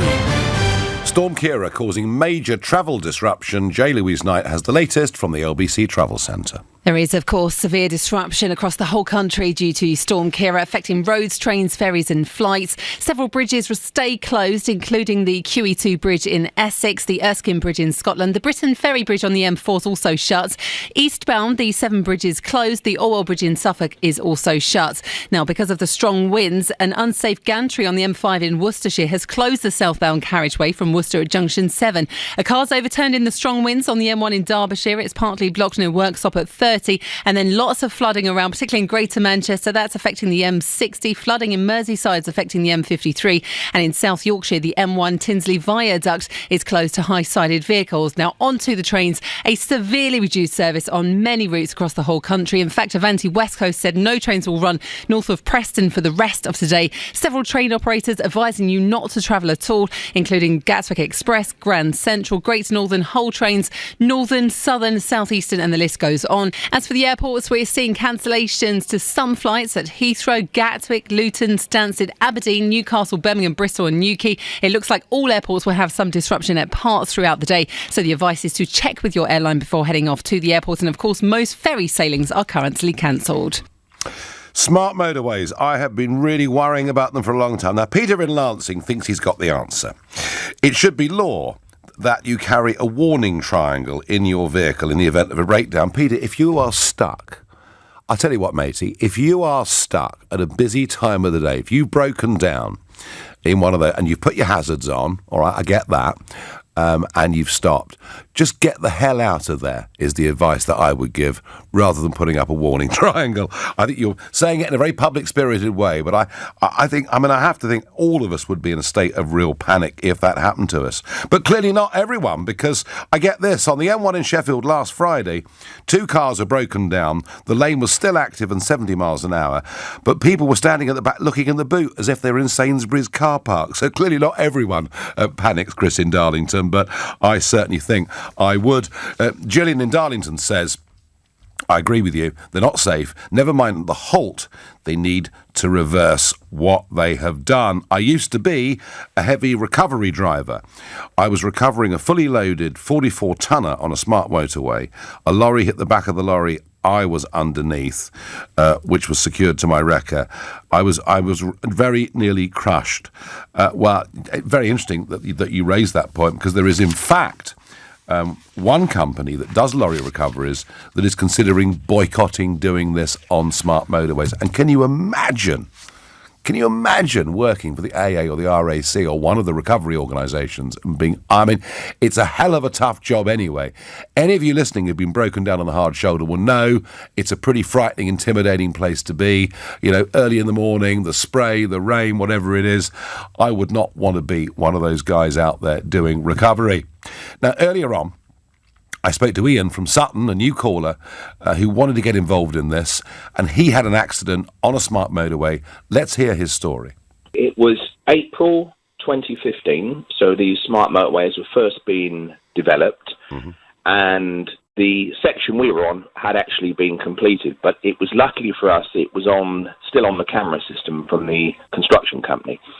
And what happened was I was on my way down. We got on at Surbiton, and we were heading down towards Newbury. I was going to come off at the Basingstoke Junction. And we were in our camper van, which was a Mazda Bongo Friendly type thing, which was in good condition and everything. But unfortunately, there was a problem with the oil pump on that day. I had the lights flashing up. So I pulled over onto what would have been the hard shoulder. Unfortunately, to my horror, it was one of these new fast lanes, one of these new active lanes. So pulled over. I said to my wife, my God, we better get out. So we've got out the vehicle, got the dog out the side door. You have a sliding door on these vans, so got him out, and then got my mobile out, so I'm intending to ring the highways police, etc. And within 4 to 5 minutes of us getting out, a juggernaut containing shipping containers, I assume it was on its way down to Southampton, that's the M3 takes you through to there, Yes. ran into the back of the van and basically concertinaed the van. I mean, it was completely wrote off. Had we have been in the vehicle at the time, we would have been, I wouldn't be having this conversation with you now. And Ian, so when you got out of the van, where did you go? I mean, how much room was there to the left of the... Oh, Nigel, we got out, and normally you have like a barrier that you step over, onto the... Yes. But all we had behind us was a high sort of concrete wall type thing, which runs all the way down now, basically, on that stretch. So there was nowhere to go. So we had just got out with the intention of walking past the van. So we would have been in front of the van, but we didn't even have time. We've got out, got the dog, getting him lead on it, etc., getting my phone out, and this thing ran into our van. I mean, how we didn't receive any injuries from flying glass at all. It was just, somebody was looking after us that day. We were really just so fortunate. And were your hazard lights on, Ian, when the juggernaut hit Had the hazard lights on? Yeah, we had the hazard lights on. I said to my wife, if it had been busier than what it was that day, it was mid-afternoon, Nigel, so if it had been really, really busy, like it is, most days, or it was the evening, I think we would have been hit instantly. I don't think we would have had And I said to my wife, when we were eventually, obviously, the police arrived, the highways patrol arrived, and they arranged. Well, actually, I arranged recovery through my insurance, so they were pretty good. It was the RAC, and they took us into Fleet Service Station, where I think it was the construction company, Balfour Beatty, were based at that time, and obviously took us in there into what looked like a breakage yard. There were so many damaged cars and things. I could only assume that there'd be more incidents on that stretch or on that motorway. It looked horrendous. But they were very good. They settled us down, and the guy explained what was going on from the construction company, that there was, they were converting the thing into what was going to be known as smart motorways. My God. And we were there for hours because we had to give a statement to the police, to the highways, to the construction company, to my insurance company.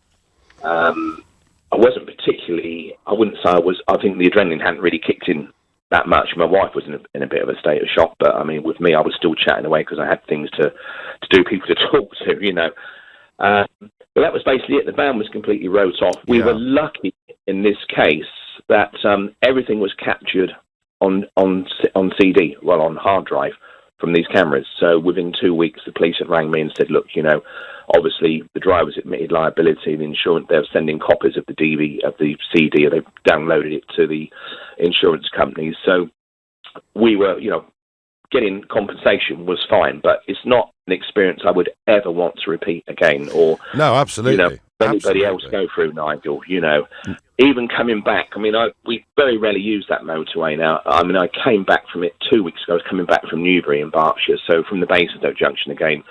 And the thing is absolutely busy now, traffic line. And I said to my wife, if this was of an evening, I said, you imagine if we had any vehicle having to pull in, you're just going to be terrified. So, the alternative, Ian, the alternative is this. I mean, the reason I think they're bringing in smart motorways is because we're living in a country with an exploding population and more cars on the road. And would it be better, perhaps, Ian, if we spend a bit more time in traffic jams rather than taking this risk of smart motorways? Absolutely, Nigel. They need to have a complete rethink on this, and whilst they're having the rethink, they should put everything back as it was. Reopen those new lanes as hard shouldered. While this I mean, I believe Grant Sharps is the was it the transport secretary? Yes. Yeah. And he's... But whilst you're doing this review, that's going to take time, isn't it? So they need to reopen those hard shoulders to keep people safe. There's going to be more fatalities. There have been, as you know, and it is just absolutely ludicrous. They need a complete rethink on the whole thing. Well, powerful staff, and there is, of course, a review going on. Highways England have said any death on our roads is a tragedy, and safety is always our number one priority. The Department of Transport is considering a range of evidence during its stocktake. We expect the results to be published shortly and to provide the most up-to-date assessment of the safety of smart motorways. We are committed to implementing any new recommendations as part of our ongoing work to make roads even safer. Well, look, we know the original idea. They were going to monitor traffic flows, and some roads, the hard shoulder would be a hard shoulder at some parts of the day, and then it would be a live lane in other parts of the day. We'll talk about confusion. People were just not being very sure whether they could pull over or should pull over. I think they've got this wrong, I really do. Let's go to Chris in Dover. Chris, good morning to you. Morning, Nigel. I'm actually in Dovercourt, up near Harwich. All right, okay. Well, we do make the odd mistake here and there, but never mind. Yeah. Right, far away. First time caller, and I just say me and my wife have supported you for years, mate. Well, thank you. Now, talk to me. Tell me about your experience of smart motorways. I was going up the M1 in at work, and I was driving a biggish Mercedes, and I had to pull over. It was the section round Dunstable, and they just made it into a smart motorway, or they were just finishing it off. And I had to pull over,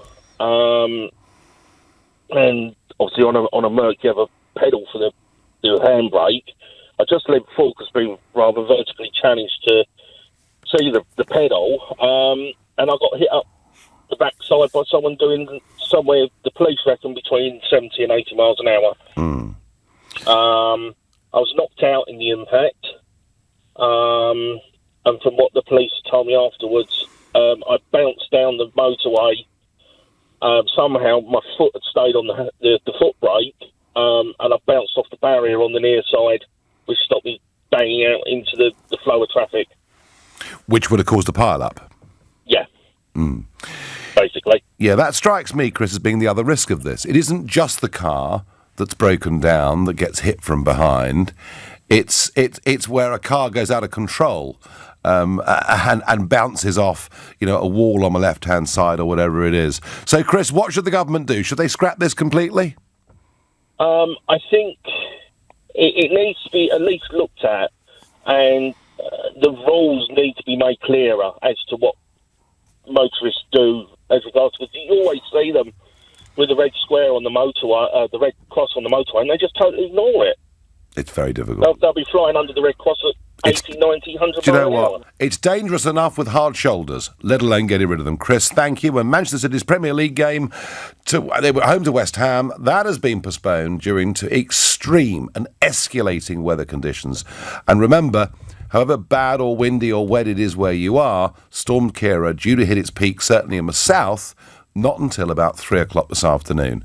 This is the Nigel Farage Show. It's 11:30. Time for the news with Philip Chryssikos. An amber weather warning is covering England and Wales and parts of Scotland, while the entire UK has a yellow warning, all for wind and rain. The Met Office has issued a possible danger to life warning, with gusts of up to 80 miles per hour already recorded. Another British national has tested positive for coronavirus, this time in the Spanish holiday resort of Mallorca. In the last half hour, authorities here say a fourth patient has tested positive for the virus in England. Separately, around 200 people, Britons and some foreign nationals, have arrived in Oxfordshire on a flight from China, where it's thought coronavirus began. The lawyer for a family whose son was killed in a road accident in Northamptonshire has told LBC they are shocked to learn an American woman accused of killing Harry Dunn was a CIA agent. Radziga adds British ministers and officials were aware of Anne Sakulis's career as a spy. LBC weather. That yellow weather warning for rain and wind covering the entire UK. Damaging gusts with that higher amber alert for England and Wales and parts of Scotland. The high 13 degrees. This is LBC. Start your Clio love story today. The new Renault Clio from Renault Retail Group. Now £179 a month with 0% APR. Find your nearest dealer at renaultretail.co.uk. 24 months Renault Finance. Deposit 2685. Optional final payment 7714. Conditions apply. GCSE A-levels. For exam success without the stress, only one name stands out. Justin Craig. A Justin Craig Easter course kickstarts revision, consolidates knowledge, boosts confidence, and improves exam technique. With over 30 years' experience, Justin Craig has helped more than 100,000 students secure their university place. For Easter revision course details, visit justincraig.ac.uk. Justin Craig, just in time. Okay, everyone, circuits. I want to see you all give it 110%. There's no rest yet until you sweat. 20 push-ups. Go! Proper ones. Feel the burn. Or leave the motivation to Vitality. Take out our life insurance and you could save up to 40% on a Garmin fitness watch to help you keep an eye on your activity levels, however you stay active. Now that's real motivation. Just search Vitality Life. Life's better with Vitality. Variable discount. Postage and packaging terms and conditions apply. The B&Q 3-for-2 paint offer is now on. Get an unmissable 3-for-2 on coloured emulsions such as Dulux, Farrow & Ball and Valspar. Don't miss out on this show-stopping deal. Get to B&Q. You can do it when you're 3-for-2 it. Excludes white and ready-mix trade. Every third item per single transaction is descending price order free. Offer ends 24th of February. See DIY.com. We need to leave now. Monty, where's your other shoe? Some things in life are hard to find quickly. Your new boiler doesn't have to be one of them. With Swell Heating's online tool, find the perfect boiler from top manufacturers like Worcester Bosch in under 5 minutes. Visit swellheating.com. Rely on us to keep you warm. I'm Captain Obvious, and every day people book trips on Hotels.com that you will later hate like. A hate like is when you like Becky's picture of another waterfall even though you kind of hate it because she's there and you're on the train next to a mouth breather. Don't hate like Becky's trip. Book your own with Hotels.com. Hotels.com. Be there, do that. At Ring, we've reinvented the doorbell. So no matter where you are or what time of day, you can watch over your home and the things you care about. Ring Video Doorbell streams HD video and two-way talk straight to your phone, so you can speak to whoever's at your door from anywhere. Delivery. Oh, great. Could you leave it with my neighbour, please? Sure, no problem. And it's so simple, you can install it yourself in minutes. See, hear and speak to whoever's at your door from wherever you are with Ring Video Doorbell. Available at ring.com and selected retailers. The Nigel Farage Show on LBC. Call 0345 6060 973. Well, I've not been at all happy, as you know, about the government's decision to involve Huawei in the building and development of the 5G network. And I'm pleased to say 4 former cabinet ministers are among a group of Conservative MPs who've signed a letter raising concerns about the Huawei decision being involved in the 5G network. Sir Ian Duncan-Smith, Owen Paterson, David Davis and Damien Green have called for high-risk vendors to be ruled out now or phased out over time. And I'm pleased to say Ian Duncan-Smith, MP for Chingford and Woodford Green, joins me now. Ian, would you share, please, good morning, would you share, please, the contents of the letter with LBC listeners? Yes, essentially what this is about is that there's China and Huawei are completely linked together. So the idea that they're an independent private company somehow operating around the world is complete hooey. Mm-hmm. The reality is they are hugely backed by the Chinese central bank. And about 20 years ago, China set its target, absolutely clearly, to dominate the global market in communications. They now are probably about 40 to 50% there. They control probably about a third of a strong involvement in about a third of all of the communication networks around the world, and growing. And the real risk is perceived by many, many people is that, of course, once they're embedded in these systems, it's not just that they could hack into things. The more important thing is that they can shut them down anytime they like, which will cause mayhem and collapse. And the idea that a country which the Foreign Secretary in the dispatch box about a week and a half ago said to me under pressure, he admitted that China was a threat alongside Russia being a threat in the cyberspace. They won't have any Russian communications equipment in, but somehow China's in. And I think it all comes down to, I'm afraid, a failed set of government policies going right the way back to Tony Blair, this attempt somehow to kowtow to China, to let us trade in China. It hasn't really worked very well, and I'm afraid this totalitarian regime is one that we can't trust. No, I think it's a very bad idea. And Ian, I can tell you, I've just got back yesterday from a few days in Washington, D.C. Oh, yeah. And I met a lot of senators, a lot of congressmen, and some very senior people in the administration. And the feedback I was getting, there was a guy called Jim Banks, congressman from Indiana.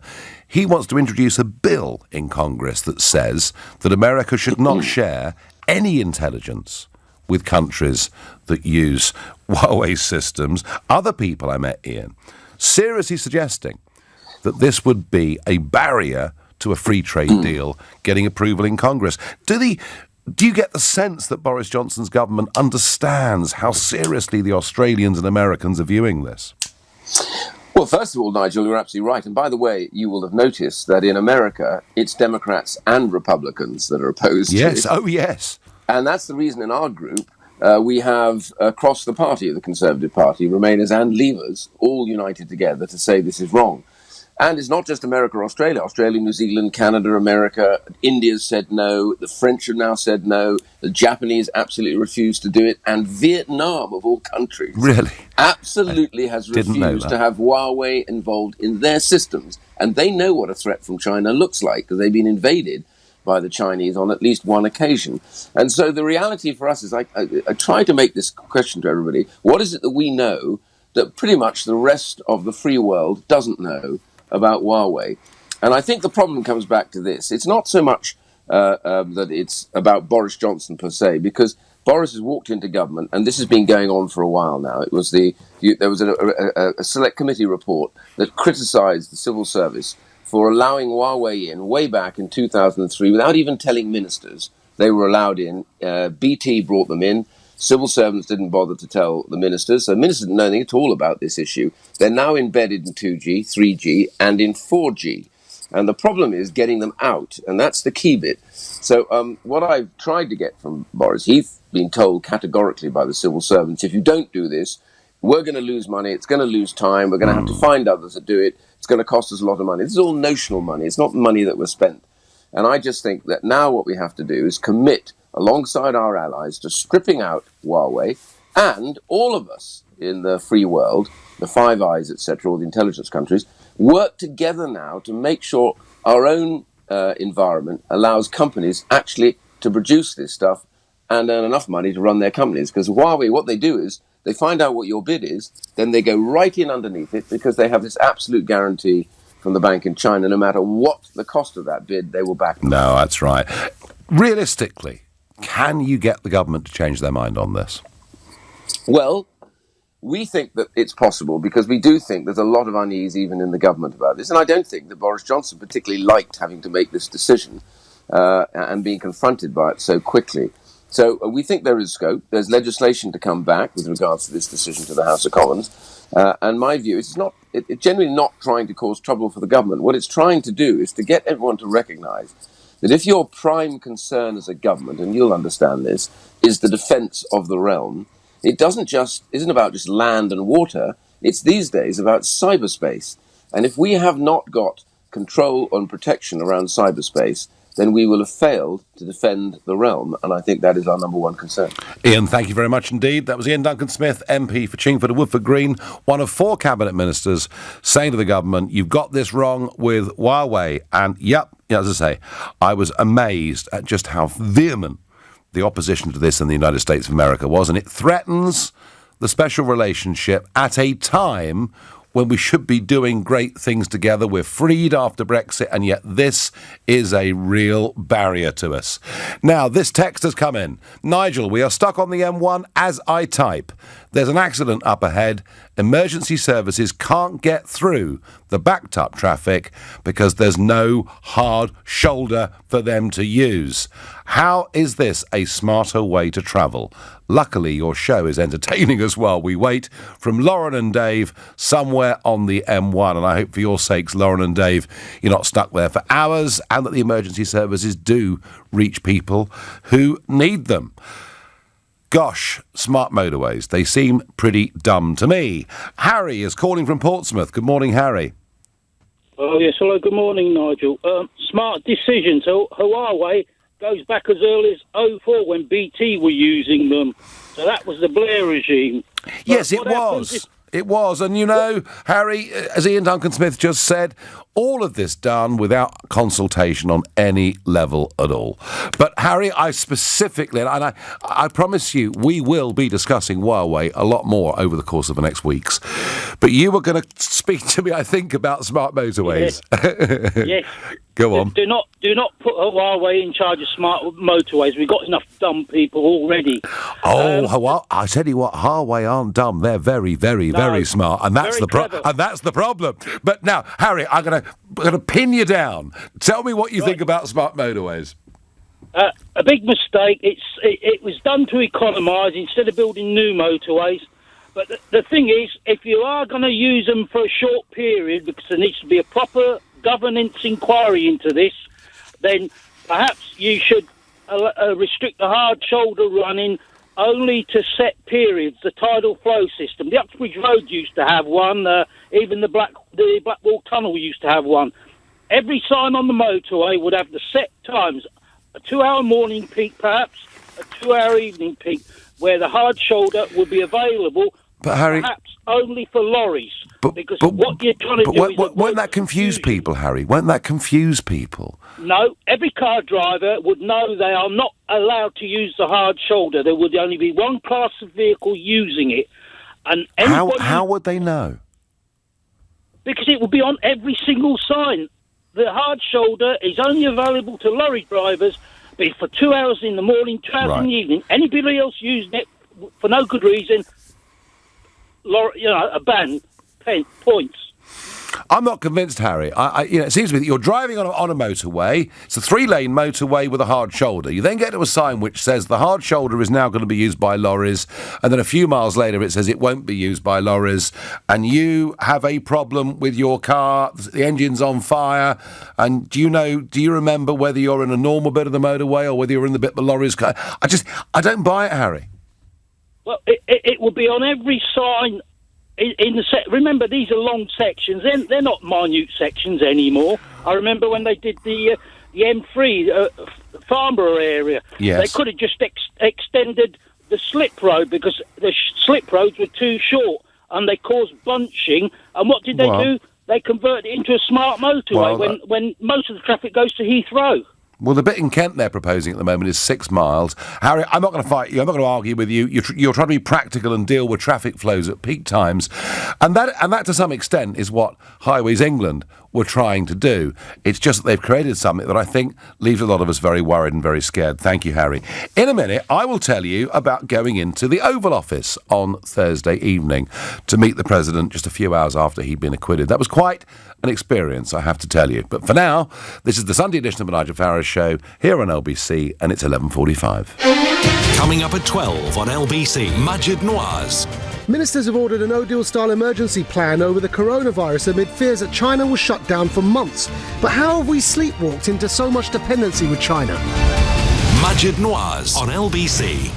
Here's the thing about block management. If you do it yourself, you're over here sorting out the insurance. And here, keeping everything compliant. Don't forget the grounds maintenance and the service charges.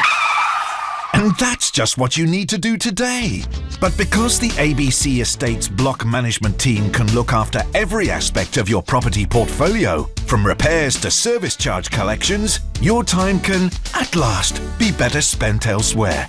Be as happy as Larry with block management from Alder Martin, Baines and Cuthbert. Talk to us today. Call 0800 888 6688 or visit abcestates.co.uk. The new Renault Zoe, sickest thing around. What car, small car, Zoe got the crown. You got it through the range when you step in the car. 245 miles on one charge. Charge overnight, battery for days. Throw with the map, Zoe shows you the way. Charging's different, careful with the hose. Don't stick it in his rear, stick it in his nose. Get £1,000 towards a new electric Renault Zoe. Claim yours at Renault.co.uk/voucher. New cars ordered by March 31st. Retail customers of participating dealers play WLTP figures for comparability purposes. Actual real-world driving results may vary. Navigation from Iconic. For details, visit Renault.co.uk/Zoe.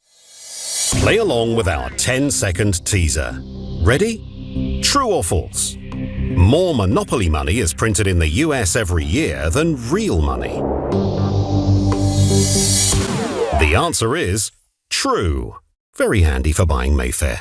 If you got that right, you must be pretty smart. So you'll know who to choose for your business accounting, audit and tax affairs. Search Barnes Rofe. Clever accountants for business. This Six Nations don't do things by halves. Turn to The Telegraph for unrivaled insight from legends of the game. Join Sir Ian McGeechan, Brian Moore, Will Greenwood and other rugby greats to follow every dramatic moment. Subscribe to our sport package today from just £1 per week at telegraph.co.uk. A credit limit of up to £1,500. What do you have to do to get it? Simple. Get online and check if you're eligible for an Ocean credit card in minutes without affecting your credit score. For your Ocean credit card, visit ocean.co.uk now and get all that from Ocean. Intelligent Lending Limited is a credit broker. Capital One, the exclusive lender. Representative 39.9% APR variable. Borrow and spend responsibly. I'm Chris Riccobono, founder of Untuck It. I started Untuck It in 2011 because, like a lot of other guys, I just couldn't find a shirt that looked great untucked. It's a tough style to get right. Untuck It shirts were designed to be worn untucked. They have that just right length and more than 50 fits for tall, short, slim, and bigger guys of every age. Today, we have over 85 stores in America and Canada, and we have just opened in the UK. Visit us at Covent Garden in Westfield, London, or go to untuckit.com. Untuck It, shirts designed to be worn untucked. You know it'll happen. That dodgy boiler will finally pack up, and it'll do it on the coldest day of the year. So the moment you decide you can't put it off any longer, get a quote from British Gas. You can spread the cost of a new boiler interest-free over 2 years and get £200 off when you get a quote by the 29th of February or £400 off for existing home care customers. British Gas, here to solve. Search British Gas new boiler. Conditions apply. The Nigel Farage Show on LBC. Call 0345 6060 973. I just had a peek out of the window, and here we are in central London. There's barely a person or a car on the road, and that's because Storm Ciara is causing major travel disruptions. Let's go to J. Louise Knight for the latest from the LBC Travel Centre. There are, of course, severe disruptions across the whole country today due to Storm Ciara, affecting roads, trains, ferries and flights. Several bridges are shut due to the strong winds, including the QE2 bridge in Essex. The Severn Bridge is closed eastbound with the restrictions. Westbound, the Oil Bridge in Suffolk is shut, as is the Erskine Bridge in Scotland. In Buckinghamshire, the northbound M1, a lorry has overturned. It's completely blocked after Milton Keynes at 14. An unsafe gantry in Worcestershire has closed the southbound M5 at Worcester at junction 7. A car's overturned on the M1 in Derbyshire in the strong winds near 30 at Worksop, and lots of flooding, particularly to the north of the country. In Merseyside, the M53 is partly blocked at Moreton Spur. For the trains, there's a reduced service on several routes across the whole country. Avanti West Coast, in fact, have said no trains will run north of Preston for the rest of the day. Some train operators advising you not to travel at all, including Gatwick Express, Grand Central, Great Northern, Hull Trains, Northern, Southern, Thameslink and TransPennine Express, to name but a few. Now, at the airports, we're seeing varying levels of disruption at most airports across the country. Some cancellations at Heathrow, Gatwick, Stansted, Aberdeen, Newcastle, Birmingham, Bristol and Newquay, Leeds, Bradford as well. It looks like all airports will have some kind of disruption at parts throughout the day, so the advice is to check with your airline before heading to the airport. And most ferry crossings are disrupted, with the port of Dover completely shut.